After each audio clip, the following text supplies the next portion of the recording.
The city bus pulled up to the stop just as the afternoon rain started to pick up. Daniel rushed toward the doors, his backpack heavy with student notebooks he needed to grade that evening. Teaching third graders was exhausting, but he loved every minute of it, even on days like this when parent-teacher conferences had run 2 hours longer than scheduled. He tapped his bus card on the reader and moved toward the back, looking for an empty seat. That's when he heard the commotion near the front. A woman was standing at the fare box, digging through an expensive-looking leather bag with increasing panic on her face. The bus driver tapped his fingers on the steering wheel, clearly annoyed. "Ma'am, I need you to pay or step off the bus," the driver said, his voice flat and tired. "I know, I'm so sorry, I just had my wallet here a second ago," the woman said, her voice shaking slightly. She was probably in her early 30s, wearing a sharp business suit that looked like it cost more than Daniel's monthly rent. Her dark hair was pulled back in a neat bun, and despite the chaos of the moment, she carried herself with a certain grace. The line of people behind her was growing. Daniel could hear someone muttering complaints. An older man sighed loudly. The woman's face flushed red as she continued searching through her bag, pulling out a phone, some papers, a pair of sunglasses, but no wallet. Daniel didn't think twice. He stepped forward and tapped his card on the reader again.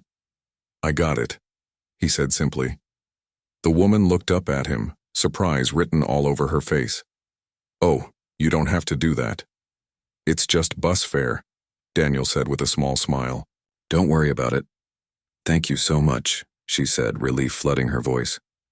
"I promise I'll pay you back." The bus driver waved them both through, and they moved toward the middle of the bus where a few seats remained.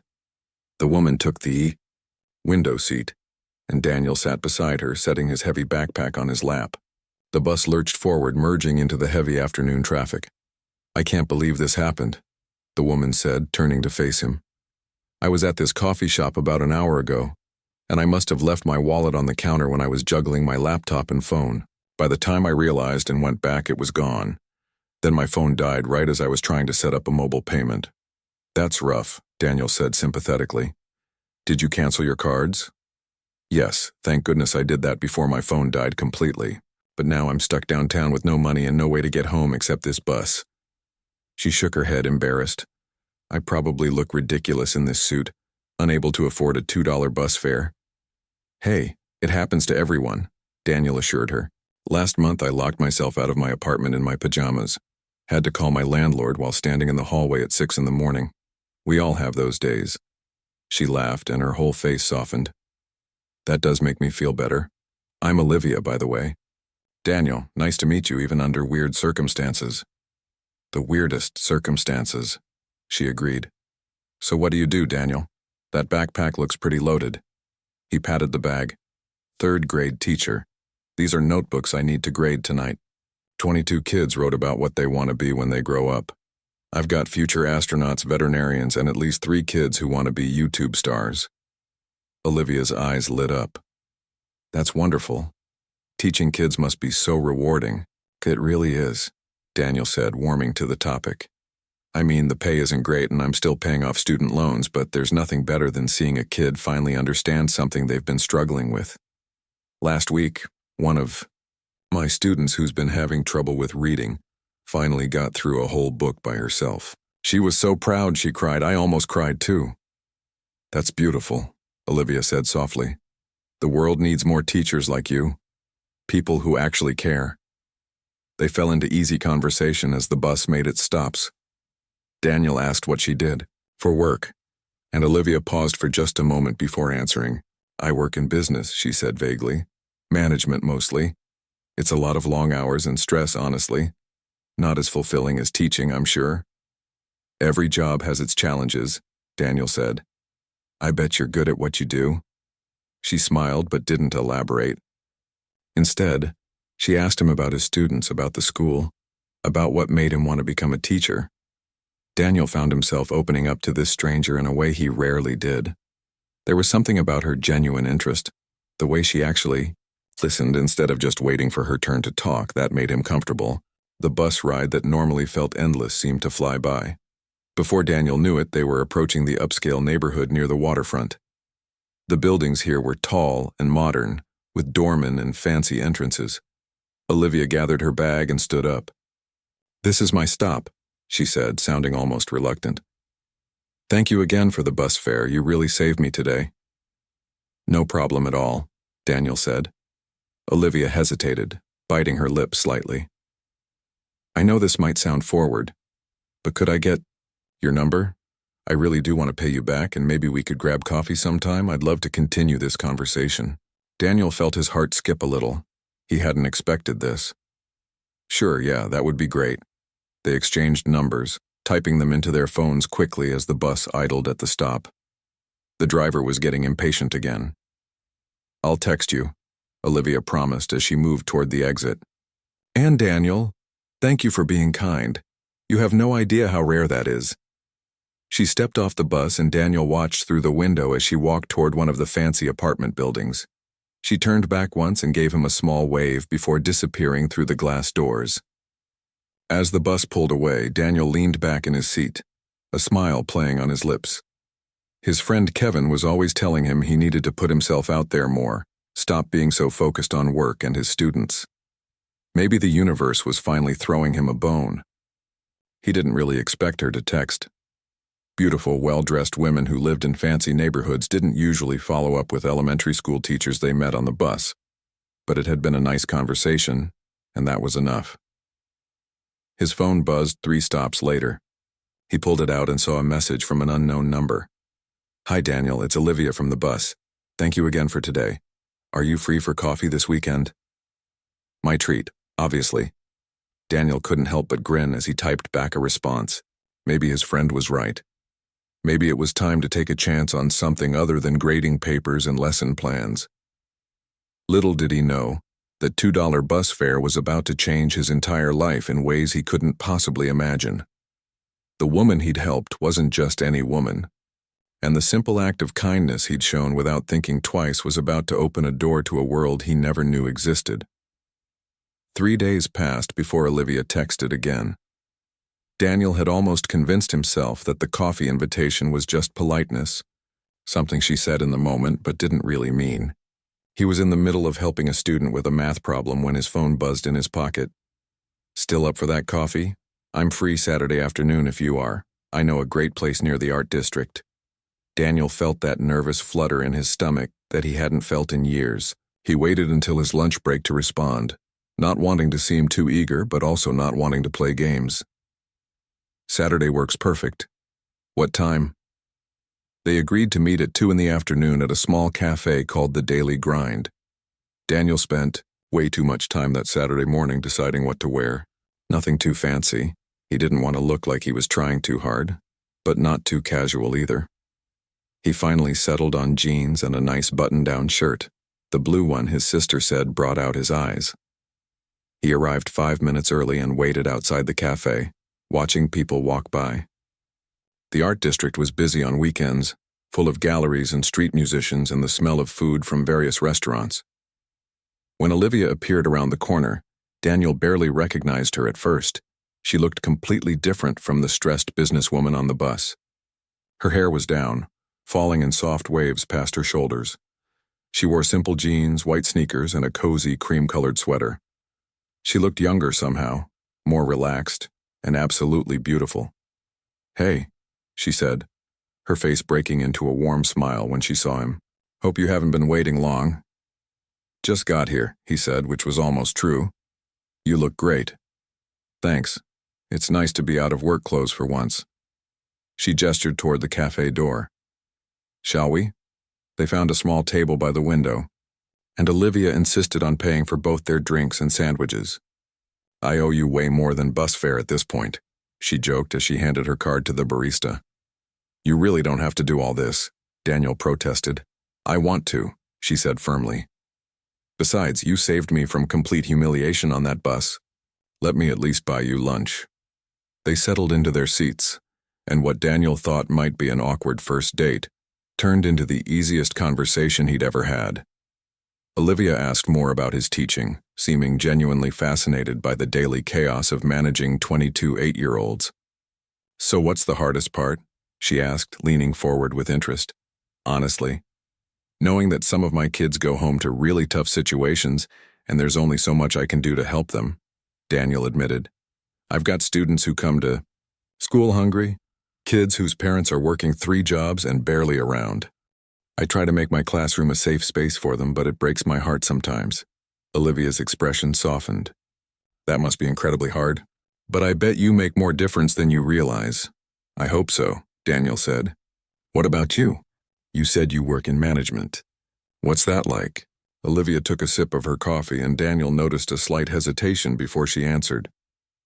It's demanding. Lots of pressure. Lots of decisions that affect a lot of people. I'm in the office by 7 most mornings and rarely leave before 8 at night. Weekends too sometimes. That sounds exhausting. It is, she admitted. But it's what I know. My father was in the same field, and I kind of followed in his footsteps. He passed away a few years ago, and I took over his responsibilities. Sometimes I wonder what my life would be like if I'd chosen something different, you know. It's not too late to change, Daniel offered. She smiled sadly. It's more complicated than that. There are a lot of people depending on me. I can't just walk away. Daniel wanted to ask more, but something in her tone suggested she didn't want to go deeper into work talk. So he shifted the conversation, and they spent the next hour discussing everything else. Movies they loved, places they wanted to travel, embarrassing childhood stories. Olivia told him about growing up with an older brother who used to lock her out of the house. Daniel shared stories about his little sister who once cut her own hair the night before school pictures. No, she didn't, Olivia laughed, her eyes sparkling. Oh, she absolutely did. Gave herself these choppy bangs that were about 1 inch long on one side. My mom tried to fix it, but there was only so much she could do. The school photo is still on our fridge as a reminder. Olivia laughed so hard she had to wipe tears from her eyes. Daniel loved the sound of it, free and genuine and nothing like the composed businesswoman he'd first met. When the cafe started getting crowded with the late afternoon rush, they realized they'd been talking for over 3 hours. They left together, walking slowly through the art district with no real destination in mind.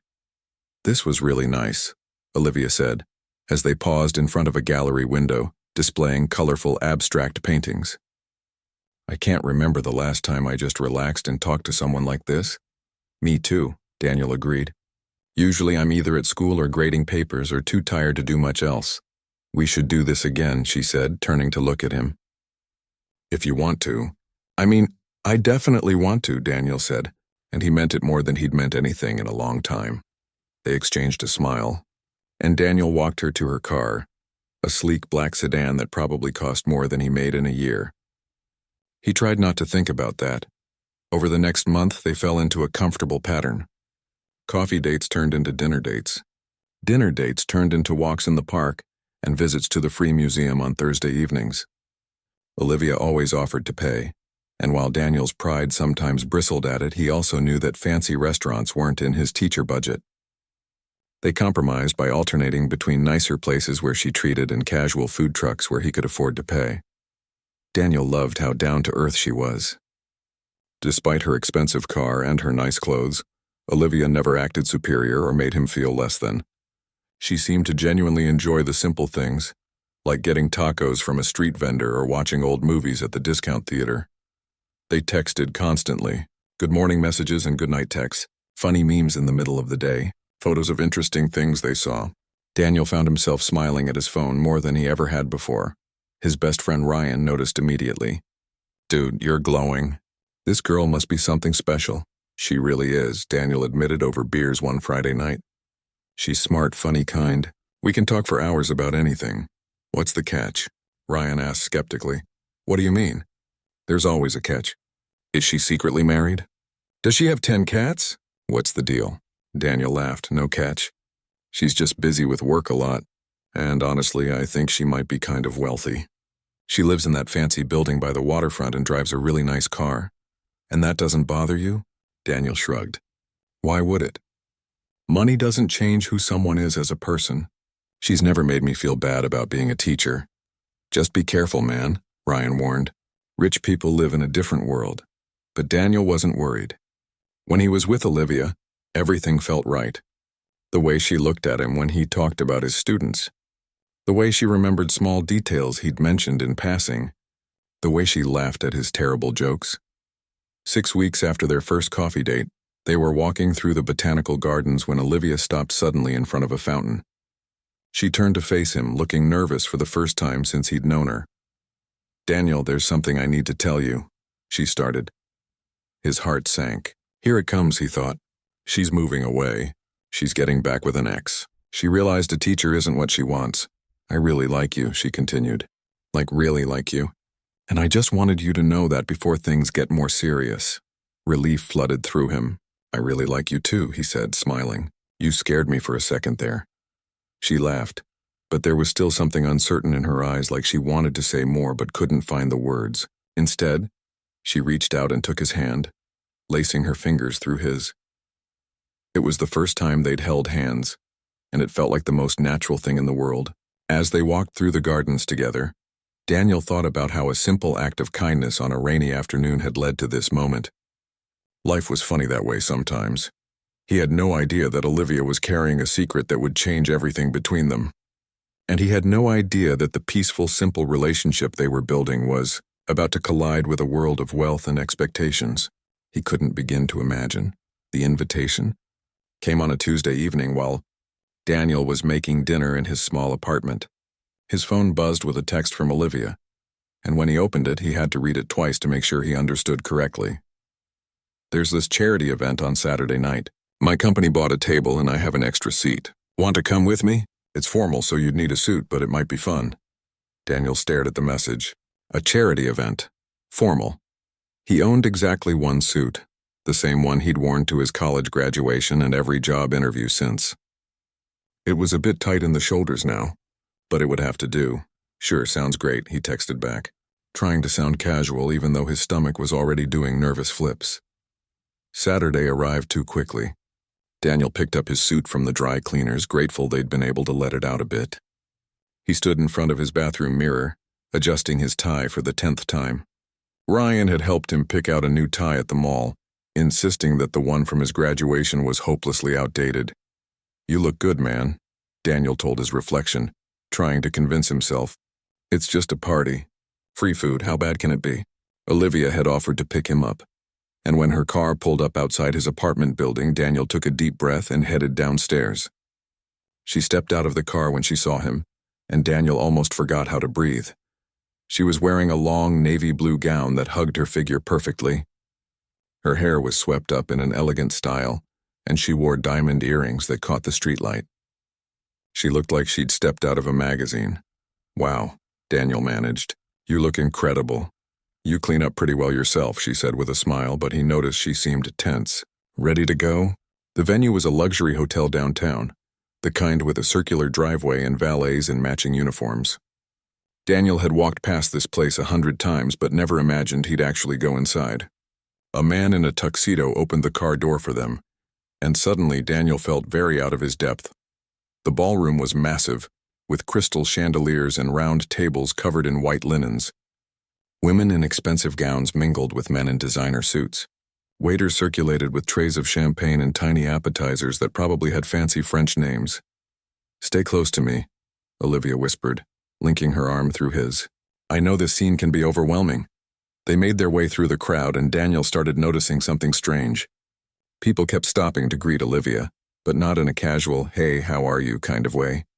They greeted her with a certain formality, almost like deference. "Ms. Rodriguez, so glad you could make it," an older man in an expensive suit said, shaking her hand. "Your donation this year is incredibly generous." "It's for a good cause, Richard," Olivia replied smoothly. Daniel's mind was spinning.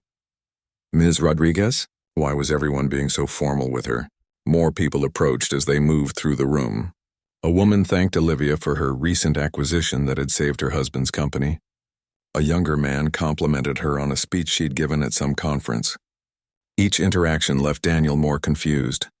They finally found their table near the front of the room. Daniel noticed the little card that read Rodriguez Enterprises Table in elegant script. Before he could ask about it, the lights dimmed and a man stepped up to the podium on stage. "Good evening, everyone. Thank you all for coming to support the Children's Education Foundation tonight." Daniel tried to focus on the speech, but his mind was racing. Rodriguez Enterprises. That name was familiar. Where had he heard it before? The MC continued. talking about the foundation's work and thanking various donors. Then he said something that made Daniel's blood run cold. And now, I'd like to recognize our platinum donors who have contributed over $100,000 this year. Names and amounts appeared on the large screen behind the stage. Daniel watched, his hands gripping the armrests of his chair. The list went on. 50,000, 75,000, 150,000. Then he saw it. Olivia Rodriguez, Chief Executive Officer of Rodriguez Enterprises, $500,000. Daniel felt like the floor had disappeared beneath him. He turned to look at Olivia, who was staring down at her lap, her face pale. Around them, people were applauding. The woman at their table leaned over and whispered, "Your generosity is truly inspiring, Ms. Rodriguez." The rest of the evening passed in a blur. Daniel barely tasted the expensive dinner. He smiled politely when people came to their table to talk to Olivia, but he felt like he was watching everything from very far away. CEO, $500,000. How was any of this real? As soon as it was socially acceptable to leave, Daniel touched Olivia's arm. "Can we go?" She nodded immediately, reading something in his expression. They made their excuses and left the ballroom. Neither of them spoke during the elevator ride down to the parking garage. The silence in the car was suffocating.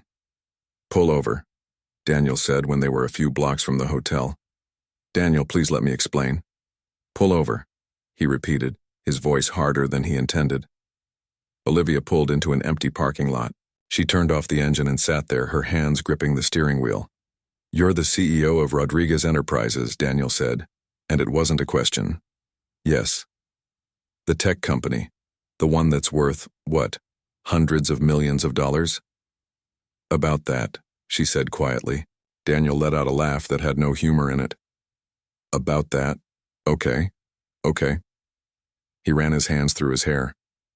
"So when you said you work in management, that was technically true. You just left out the part where you're running a multi-million-dollar company." "I know, I'm sorry." "Sorry?" Daniel turned to face her. "Olivia, I've been taking you to taco trucks. I split a pizza with you last week and felt bad that I couldn't afford extra toppings. Do you have any idea how embarrassed I feel right now?" "That's exactly why I didn't tell you," Olivia said, her voice breaking slightly. She turned to face him and there were tears in her eyes. "Daniel, every relationship I've had before you, every single one, was about the money. People saw the company, the wealth, the connections. Nobody saw me, just me." "So you lied?" "I didn't lie. I just didn't tell you everything." She wiped at her eyes, careful not to smudge her makeup.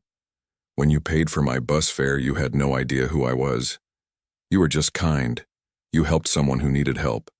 And then, when we talked, you actually listened to me. You asked about my day, my life, what I thought about things, not about my company or business deals or how much money I have." "I would have still liked you," Daniel said. "Maybe I would have been intimidated, I don't know. But I would have still wanted to know you." "Would you?" Olivia challenged. "Or would you have seen me differently? Would you have relaxed around me the way you did? Would we have gone to those food trucks and museums and just enjoyed being together? Or would there have been this thing between us, this awareness of the difference in our circumstances?" Daniel wanted to argue, but he couldn't, because sitting here now, knowing the truth, everything felt different. The casual relationship they'd built over the past 2 months suddenly seemed impossible. She was a CEO who donated more money to charity than he'd make in 10 years. He was a teacher who still had student loan debt and drove a 15-year-old Honda.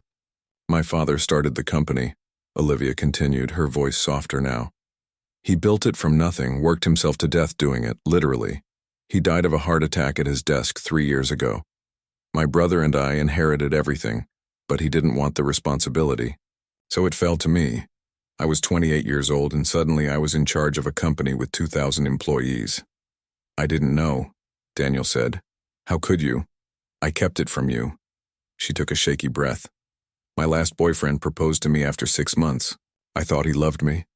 Then I found out he'd been talking to investors about using my connections for his startup. The guy before that sold our story to a tabloid. Before that, there was someone who just wanted to be seen at events with me to boost his social media following. Daniel's anger started to fade, replaced by something heavier. Sadness, maybe. Or loss. I just wanted something real, Olivia whispered. For once in my life, I wanted someone to see me as Olivia, not as a bank account or a business opportunity. And with you, I had that. These past 2 months have been the happiest I've been in years. I felt normal.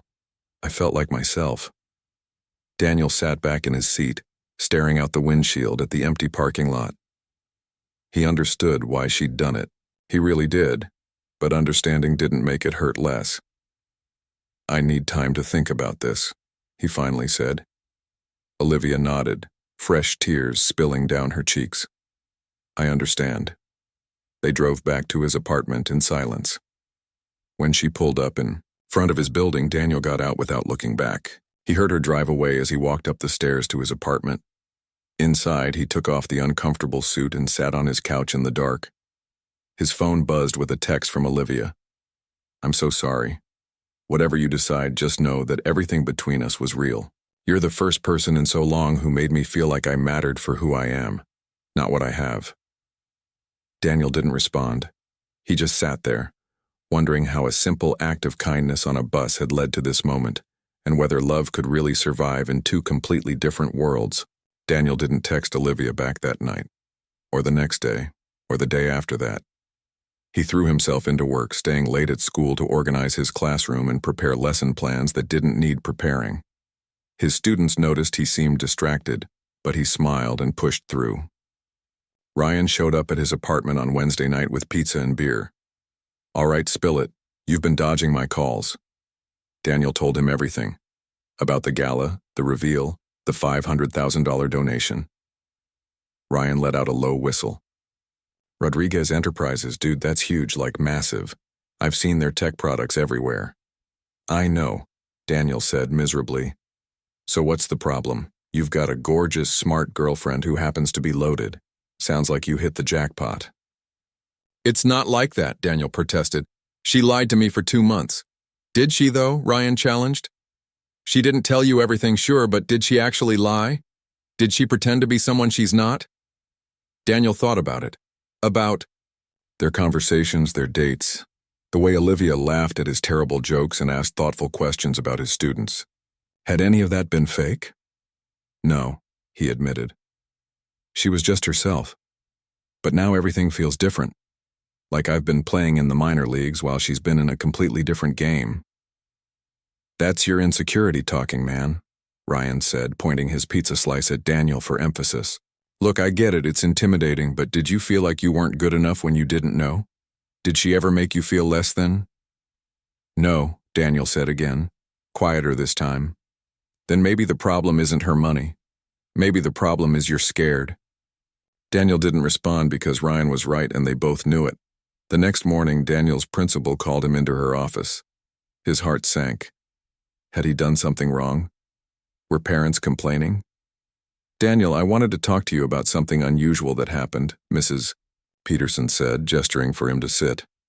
We had a photographer outside the school yesterday. Parents were concerned. A photographer? Why? Mrs. Peterson pulled up something on her computer and turned the screen toward him. It was a tabloid website, with the headline, Tech CEO Olivia Rodriguez's mystery man, who is he? Below it was a photo of Daniel and Olivia from the charity gala. There were other photos too, grainy shots of them at various places around the city, getting coffee, walking in the park. Daniel felt sick. I don't know what your relationship is with Ms. Rodriguez, Mrs. Peterson continued carefully, but I need to know if this is going to become a problem for the school. We can't have reporters and photographers disrupting our students' learning environment. I'm sorry, Daniel said, his voice hollow. I had no idea this would happen. I'll handle it. He left her office feeling like he was drowning. This wasn't just about him and Olivia anymore. It was affecting his job, his students, his entire life. His phone rang during his lunch break. Unknown number. He almost didn't answer. Is this Daniel Chen? A woman's voice asked. Who's asking? My name is Patricia Morris. I'm a reporter with City Magazine. I was hoping to ask you a few questions about your relationship with Olivia Rodriguez. Daniel hung up immediately. His hands were shaking. How did they even get his number? That evening, Olivia called. He stared at her name on his screen for several rings before finally answering. Daniel, I'm so sorry about the press, she said immediately. I'm working on it. I've got my legal team sending cease and desist letters to the worst ones. Your principal called me in today, he said. There were photographers at my school. Around kids, Olivia. He heard her sharp intake of breath. I didn't know. I'll take care of it, I promise. How? How do you take care of something like this? Daniel sat down heavily on his couch. I'm a teacher. I work with children. I can't have this kind of attention. I know. I'm sorry. This is exactly what I was afraid of. Her voice cracked. This is why I didn't tell you. Because I knew my world would crash into yours and ruin everything. They were both quiet for a long moment. I miss you, Olivia finally said. I know I don't have the right to say that, but I do. I miss talking to you. I miss your laugh. I miss feeling normal. I miss you too, Daniel admitted, and it was true. Despite everything, despite the confusion and hurt and overwhelming nature of it all, he missed her. But I don't know how to do this. Your life and my life, they're too different. So that's it? We just give up? I don't know, Daniel said honestly. I need to figure out if I can handle this. If I can be with someone whose life is so public, so big. I'm just a teacher, Olivia. You're not just anything, she said fiercely. You're kind and passionate, and you make a difference in kids' lives every single day. Don't diminish that. After they hung up, Daniel sat in the dark for a long time, thinking. The weekend came, and Daniel's sister Claire stopped by unannounced. She took one look at him and frowned. You look terrible. What's going on? He told her everything, grateful to finally talk to someone who knew him better than anyone.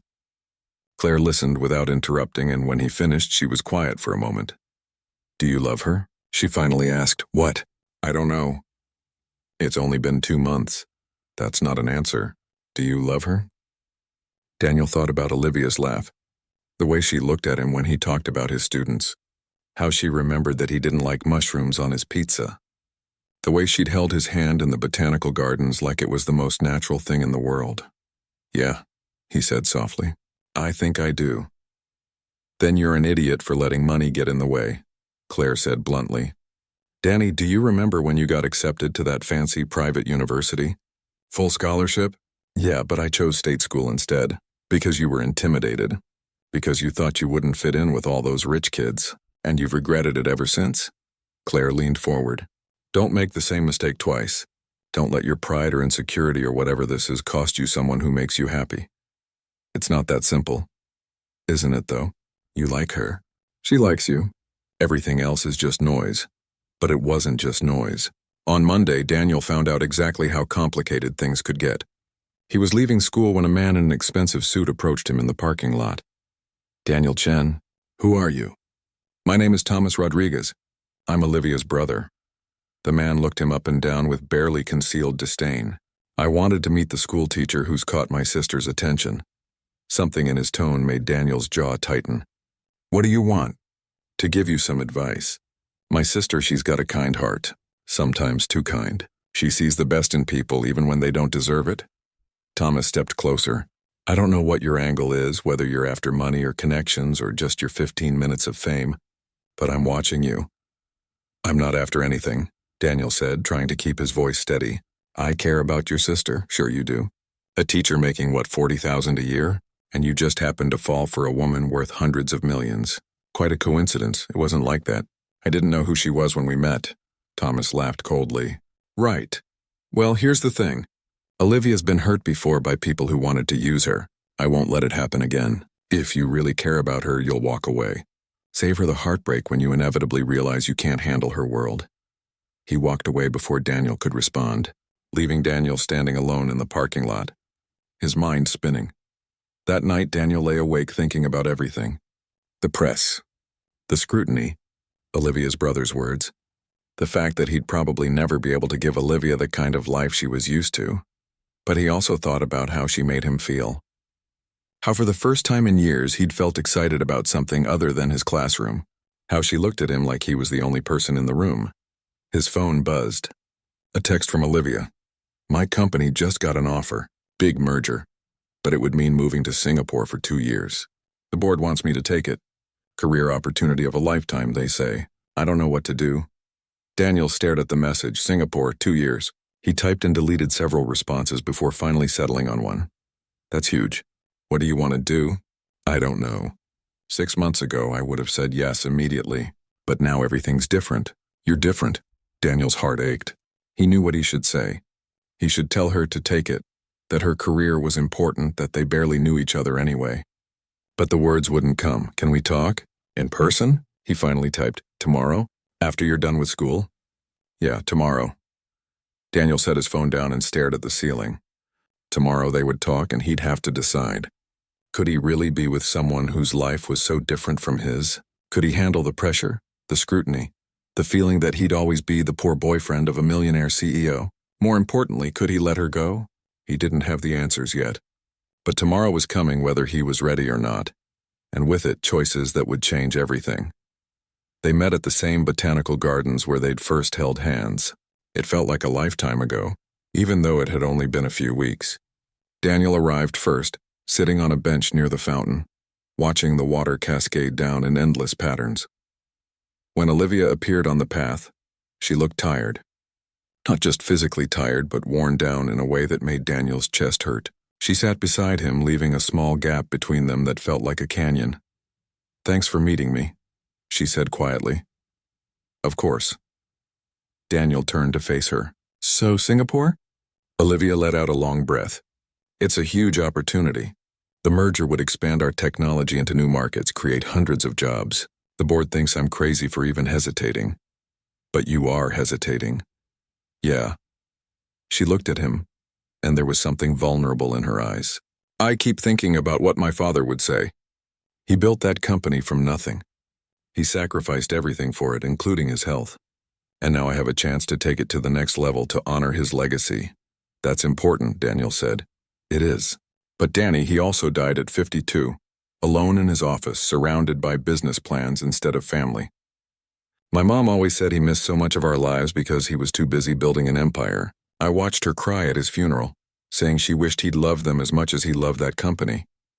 Daniel didn't know what to say to that. I don't want to live like that, Olivia continued. I don't want to wake up one day and realize I sacrificed everything real for something that doesn't actually matter. And these past 2 months with you, they've been the most real thing I've had in years. But I come with complications too, Daniel said. I saw what the press did. I met your brother. He made it pretty clear that I'm not what he wants for you. Thomas is protective. Too protective sometimes. He's right though, isn't he? About us being from different worlds? Daniel stood up and walked toward the fountain, needing to move. Olivia, I can't give you the life you're used to. I'll never be able to take you to fancy restaurants or buy you expensive gifts. I'll always be the guy who needs to check his bank account before going out to dinner. I don't care about any of that. But I do, Daniel said, turning to face her. Not because I care about money, but because I care about being an equal partner. How can I be that when there's such a huge imbalance? Olivia stood up and walked over to him. You really think our relationship is unbalanced? Daniel, you're the one who gave me something I couldn't buy with all the money in the world. You saw me. Not the CEO, not the company, not the wealth, just me. Do you know how rare that is? I still see you, Daniel said softly. That hasn't changed. Then what's the problem? The problem is I'm scared, Daniel admitted. I'm scared that I'll never be enough. I'm scared that your world is going to swallow me whole. I'm scared that one day you'll look at me and realize you settled for an elementary school teacher when you could have had anyone. Olivia reached out and took his hands. Listen to me. You are enough. More than enough. You make me laugh. You make me think. You make me want to be better. When I'm with you, I don't feel like I have to perform or prove anything. I can just be Olivia, the woman who burns toast and cries at sad movies and talks too much about things that don't matter. Despite everything, Daniel smiled a little. You do talk a lot about random stuff, see? You get me, she squeezed his hands. I don't want to go to Singapore. I don't want to spend 2 years building something at the expense of building this. Us. But your career, your father's legacy, can wait, or I can find another way. Olivia took a deep breath. I've been thinking about something. What if I stepped back from some of my responsibilities, promoted some people, delegated more? What if instead of running myself into the ground like my father did, I actually tried to have a life? Your board would hate that. Probably. But it's my company and I get to decide what kind of leader I want to be. She paused. I've also been thinking about starting a foundation. Education-focused. Helping underfunded schools, supporting teachers, giving kids opportunities they wouldn't otherwise have. Daniel's heart skipped. Really? Really? And I was hoping you might want to help me run it. You could keep teaching, of course, but maybe work with the foundation part-time. Help me figure out where the money could make the most difference. Olivia, I can't take your money. It's not taking. It's partnering. Using resources to make a difference together. She stepped closer. Look, I know this is all moving fast and it's complicated. I know my world is crazy and overwhelming. But I also know that I don't want to lose you. These past 2 weeks without talking to you have been miserable. They've been pretty awful for me too, Daniel admitted. So what do we do? How do we make this work? Daniel thought about his sister's words, about not letting fear make his decisions for him again, about the fact that love was rare and precious and maybe worth fighting for, even when it was scary. We take it one day at a time, he said finally. We figure out boundaries with the press. We deal with your brother's concerns. We learn how to balance your world and mine, and we promise to be honest with each other even when it's hard. I can do that, Olivia said, hope lighting up her face. No more secrets. Full transparency. Full transparency, Daniel agreed. Which means I should probably tell you that your brother cornered me in a parking lot and basically threatened me. He what? Olivia's eyes widened. I'm going to kill him. Don't. He's just looking out for you. I get it. Daniel pulled her closer. I'd probably do the same thing if I had a sister dating someone from a completely different world. You have a sister? Yeah. And she told me I was an idiot for letting you go. So I'm choosing to listen to Claire instead of Thomas. Olivia laughed, and it was the best sound Daniel had heard in weeks. Smart choice. They stood there by the fountain holding each other, and for the first time since the gala, everything felt right again. Not perfect, not easy, but right. So, no Singapore?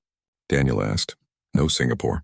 I'm going to counteroffer with a different proposal that lets me stay here. And if they don't like it, well, it's my company. That's pretty badass. I learned from the best, she said with a smile. You stood up in front of a bus full of strangers and helped someone you didn't know. That takes courage. You inspired me to be brave too. Over the next few months, they figured it out together. Olivia did start her education foundation, and Daniel helped her understand where funding could make the biggest impact. She turned down the Singapore deal and restructured her role at the company, bringing in a president to handle day-to-day operations while she focused on long-term strategy. The press eventually lost interest when they realized there was no scandal, just two people who genuinely cared about each other. Thomas remained skeptical but slowly warmed up after seeing how happy Olivia was. Daniel's students thought it was cool that their teacher knew someone famous, but mostly they just cared about whether they'd get extra recess. Daniel and Olivia learned to navigate their different worlds. She came to his school's fundraising dinners. He attended her important business events, getting more comfortable in a suit. They found a middle ground, neither of them having to give up who they were. 1 year after that rainy afternoon on the bus, Daniel and Olivia went back to that same bus stop. Daniel had planned something special, though his hands were shaking as they waited for the number 42 bus to arrive. Why are we taking the bus? Olivia asked, amused. I have a car. Humor me, Daniel said. When the bus pulled up, Daniel tapped his card twice, just like he had that first day. They found seats in the back, and as the bus pulled away from the stop, Daniel pulled a small box from his pocket. A year ago, I paid your bus fare because it seemed like the right thing to do, he said, opening the box to reveal a simple but beautiful engagement ring. I had no idea that $2.50 would change my entire life. I had no idea I'd meet someone who would challenge me, inspire me, and make me want to be braver. Olivia Rodriguez, will you marry me? Olivia's hands flew to her mouth, tears streaming down her face. Yes. Yes, absolutely yes. The other passengers burst into applause as Daniel slipped the ring on her finger. An elderly woman in the front row called out, About time, young man. They laughed and kissed, and everything felt perfect. Not because their lives were easy or simple, but because they'd chosen each other, despite all the complications. 6 months later, they had a small wedding in the botanical gardens. Instead of expensive party favors, they gave each guest a bus pass loaded with credit, along with a note encouraging them to pay it forward. Daniel's student loan debt was paid off as a wedding gift from Olivia, though she insisted it was an investment in education. The bus card Daniel had used to pay Olivia's fare, now framed and mounted, hung in their home with a simple inscription underneath. Sometimes the smallest gestures lead to the biggest adventures. And it was true. What started as a simple act of kindness on a crowded bus had grown into something neither of them expected. A partnership built on honesty, respect, and the understanding that love isn't about money or status or coming from the same world. It's about choosing to build a new world together, one day at a time. Daniel still taught third grade, still graded papers late into the night, still got excited when his students had breakthroughs. Olivia still ran her company, though with better balance and clearer priorities. And together, they proved that sometimes the best love stories start in the most unexpected places, with the most ordinary gestures. All it took was $2.50, and the courage to believe that different worlds could become one.